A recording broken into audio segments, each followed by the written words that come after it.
Thomas Soto. Le vrai faux de la matinale, donc, avec Jean-Philippe Ballas. Bonjour Jean-Philippe. Bonjour à tous. Ce matin, édition et élection. Oui, on parle de livres politiques avec Benoît Apparu, soutien d'Alain Juppé, alors qu'il lui sort ses ouvrages en rafale. Et ça se passe pas trop mal.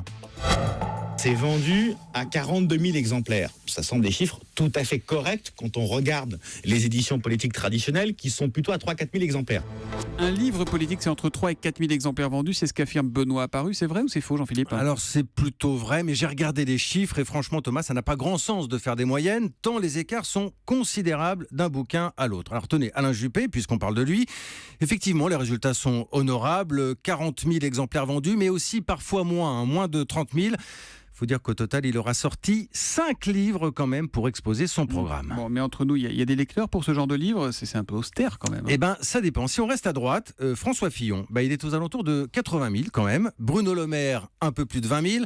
Jean-François Copé ou NKM, c'est moins, 4 000. Encore moins pour un Hervé Mariton, par exemple, un peu plus d'1 millier. Et puis, depuis le début de l'année, loin devant, c'est Nicolas Sarkozy et sa France pour la vie qui a passé la barre des 130 000. Il faut dire qu'il a fait une campagne de promo costaud. Bah oui, mais c'est pour ça aussi que les politiques font des bouquins, c'est pour qu'on parle d'eux. Et après, il y a 2 genres de livres politiques pour bien comprendre. Il y a le pavé programme, alors j'en ai lu quelques-uns, on est d'accord, c'est pas du Victor Hugo. Mais il y a quand même aussi le bouquin Confidence, le bouquin où on balance aussi parfois. Et le gros succès de ces derniers mois, Thomas, c'est Philippe de Villiers.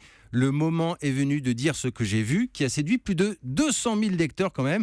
Les chiffres que je vous donne, j'ouvre une parenthèse, sont des estimations d'Edistat qui concernent bien les ventes à la caisse, pas les commandes des libraires. Il y a parfois une ambiguïté là-dessus. Bon, mais il y a une grosse différence avec des livres, disons, plus classiques, des romans, des essais. Alors, un prix Goncourt, en moyenne, c'est près de 400 000, mais ça peut être aussi quelques centaines à peine pour un romancier inconnu.